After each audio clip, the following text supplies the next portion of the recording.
The CBP One app has now been deactivated the minute that Trump was sworn into office. And it was an app that was basically set up to allow for them to come to the border illegally and seek asylum through the application and then be able to get over here and do what they want to do. Make sure y'all hit a like for the algorithm, subscribe to the channel, and turn on your notifications. Let's rock. An immigration crackdown was, of course, President Trump's signature campaign promise. Shortly after he was sworn in, his administration took the CBP One smartphone app offline. The app basically facilitated the legal entry of migrants, allowing them to schedule appointments at ports of entry. Hundreds of thousands of existing appointments are now canceled. NBC7 Shelby Bremer is joining us now on the border in Otay Mesa with all of this means. Shelby. Yeah, Mark, for weeks we've been hearing about potential executive orders on immigration, deportation raids, and as of this hour, those have not materialized yet. But that CBP One app was taken down almost instantly. That does, of course, cut down on legal immigration, but the fact that it was taken down so quickly sends a message, and it also sets the tone for the next 4 years. That system, the application, the cell phone admission for migrants that allowed over 1 million migrants to enter the United States is now gone. That is so disrespectful. That is so disrespectful. We have become so dysfunctional as a country that we set up a system for people to come over here illegally. We put an app in the app store for people to be able to download so that they can know how fast they can come over here illegally. They threw all kind of labels on it. And then they called it the CBP One app. The CBP One app. We set up a system to where you can use technology to get over here and not supposed to be here illegally. It didn't matter where you came from. It didn't matter what your background was. We didn't do background checks. We just expedited the process for people to come over here and be trafficked through an app. We got an app for that. That's crazy, bro. If you want to gain admission to the United States, asking for asylum, you must do so legally, lawfully, at a port of entry. Immigration attorney Esther Clayton says the Trump administration's removal of the Biden-era CBP One app is one of many layers that signal it's a new day in Washington. White House officials say executive orders on immigration are coming, declaring a national emergency at the border to deploy the military, suspending refugee resettlement, and designating cartels as terrorist organizations. One big one, ending catch and release. That's when migrants applying for asylum are released from ICE detention with a court date to begin their immigration process. And we all know that none of them migrants was actually going to the court dates. We going to catch you over the border, and then we going to release you into the United States of America. As a matter of fact, we going to give you a bus ride to the different city that we know that you never going to come back here. You're not going to catch a flight or a bus ride back to over here to your court date. We're going to give you a bus ride to a different city so that you can go over there and dodge immigration officials and do what you want to do. That's how they started taking over apartments. That's how they started beating up on police officers over in New York. That's why Aurora was under siege. That's why it was 20,000 people that just automatically appeared over in Springfield, and they went from a population of 40 to 60,000.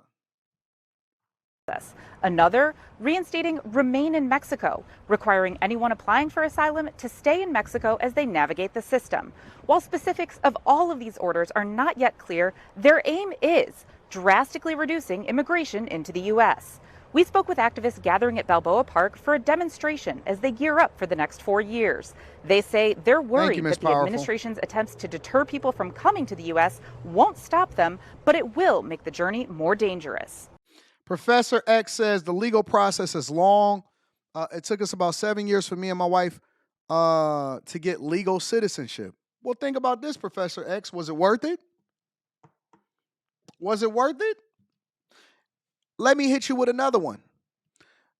Is it disrespectful because you went through the legal process? And we love our legal people here in the United States of America. Was it disrespectful for other people that skirted the process when you had to go through the process? When you did it the right way, is it an insult to you for people that just skip the line and they do it the wrong way? Was it worth it? Sounds like it was worth it for y'all. Sounds like it made sense for y'all. But guess what? How can we accommodate other people if we can't do things right ourselves? We got so much that we need to work on. I say America is closed for repairs.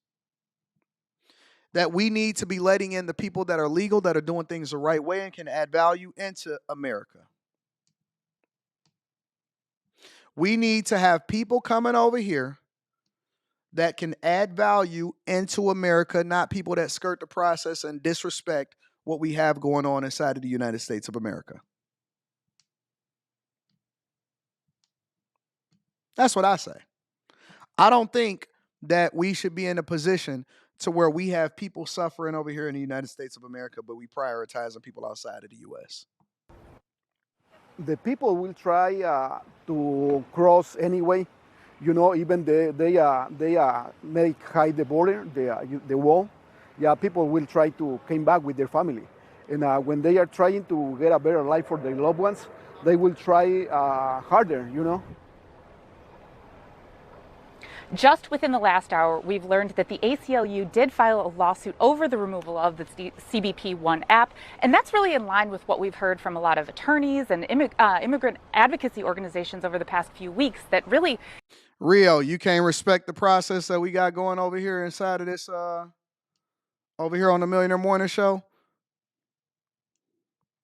I see you keep cursing inside of the chat. Listen, this is a family program. This is a program for professionals. This is a program for people that's trying to level up.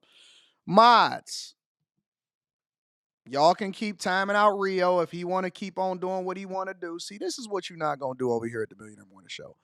I love my mods, and I give them a lot of verbal tongue lashings to make sure that, you know, they allow for people to say what they want to say.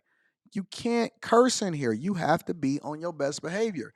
If you wouldn't curse in certain places and in certain establishments because you respect them, how come you can't respect us? You wouldn't curse on a set of CNN.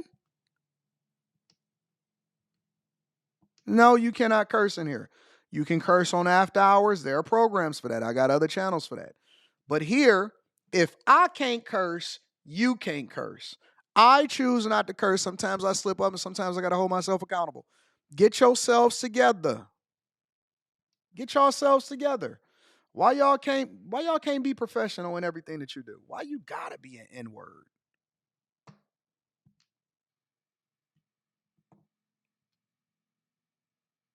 Respect my house.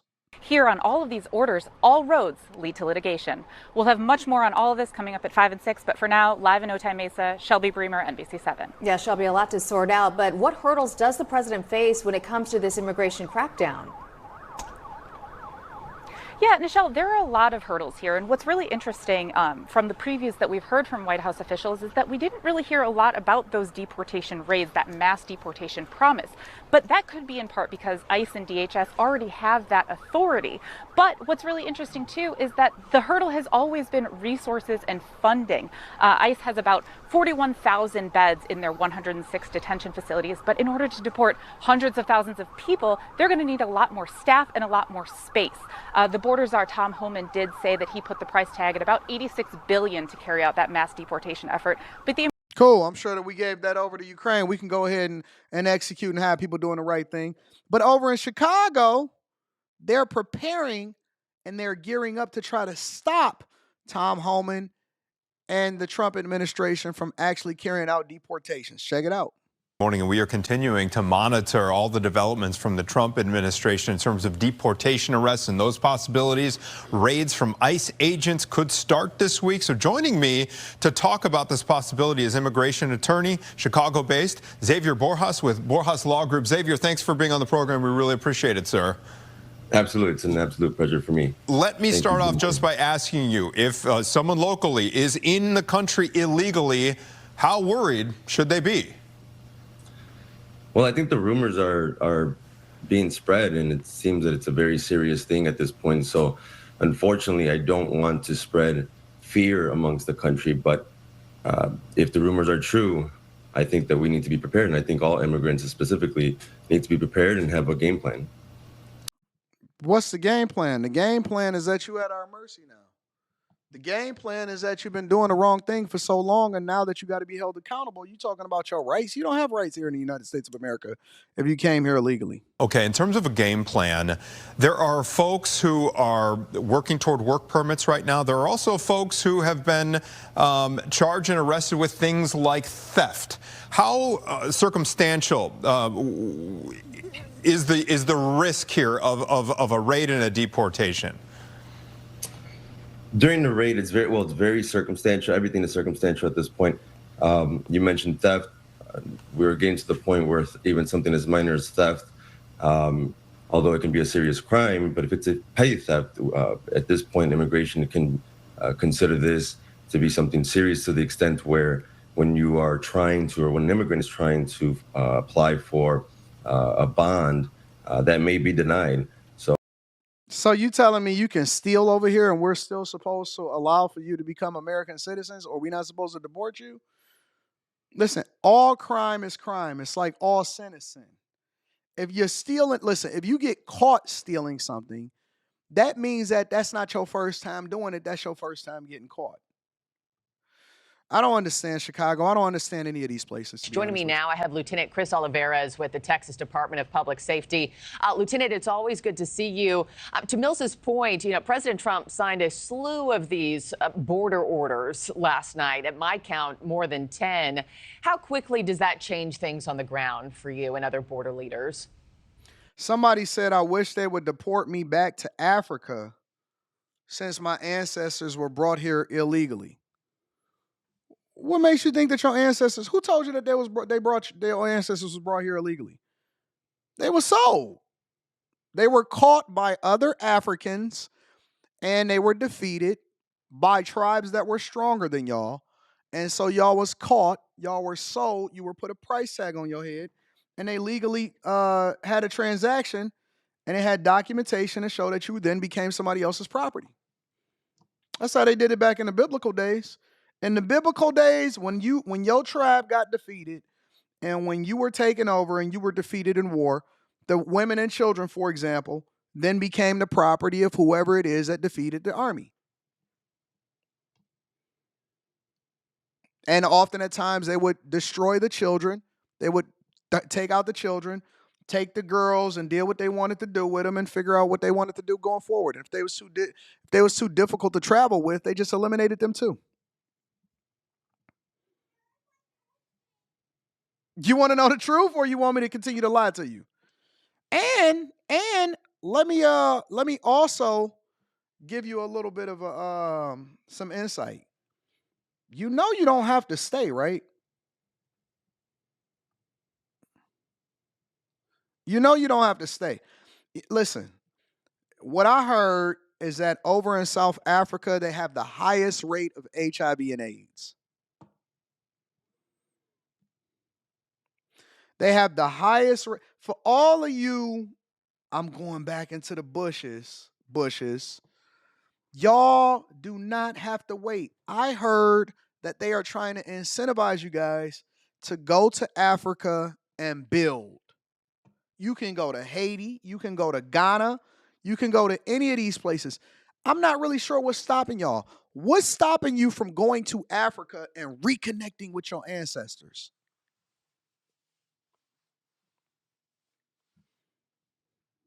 What's stopping you? Passports ain't even expensive, and you can apply online, and you can renew online now. What's stopping y'all? Why don't you want to reconnect with the people that captured you and sold your ancestors in a transatlantic slave trade?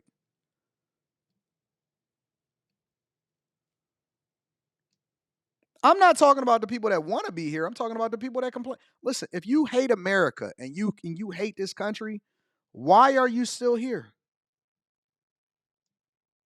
If you hate America and you hate this country and it's so bad and you hate the systems and you hate the president and you hate everything about it, I love America.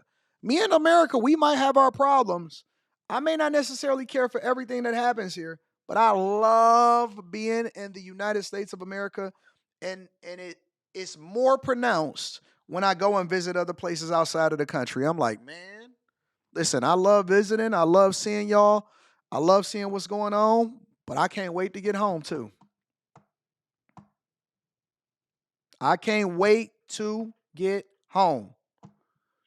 So wait a minute, you telling me that a bunch of Europeans went over and chased y'all down and captured y'all in the bush without any assistance?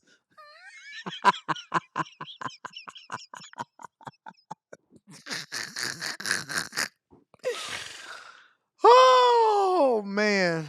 Listen. Let's continue.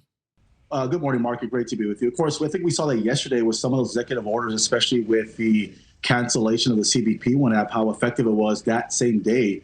So I do foresee that we are going to see changes just immediately. We're seeing it right now on the border right now, of course, with some of these executive orders. But, going back to some of these executive orders designating the cartels as foreign terrorist organizations, and also the mass deportations. I think that in itself obviously is going to take some time as this process goes on, but we are seeing some of that immediate change just based off that CBP One app, which was allowing over 900,000 plus migrants to enter the United States, inadmissible. The fact that they were the outgoing administration was using mass parole to actually facilitate the CBP One app and the release of migrants into the country. That in itself is going to be a huge factor and decreasing the flow of migration at the border. And For some reason, black people in America think that they like y'all over. They don't like y'all.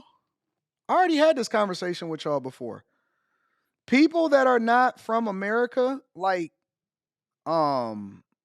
African immigrants, Nigerians and Jamaicans, they don't look at y'all and be like, "Oh man, we want to be like them in America." They look at y'all as weak. They look at y'all as weak. They look at y'all as lazy. They don't have no respect for you. They don't network with y'all. Think about this for a minute. Listen. Go and talk to African immigrants with your American accent and tell them that you are inherently from America. You were born in America. Your parents were born in America. Your grandparents were born in America. Your great-grandparents were born in America. Ask them what their culture thinks about you. Ask them if they would let their daughters talk to you. Bruh, you are better off talking to a snow bunny than you are trying to talk to one of their daughters. They don't respect you. They think that you lazy. They think that you entitled. And they can't wait to take your opportunity. You have a better chance of marrying into the family of a snow bunny than you do marrying a Nigerian girl and her father accepting you with his big old feet walking around in them sandals all day, every day. They don't respect your culture. They don't. And I'm not saying that they hate you. I'm just saying that they think that you're lazy. They think that you're lazy. They don't have the same respect for you as you think that they. Go over there and see what happened. Go over there. Go into the bush and see what happens.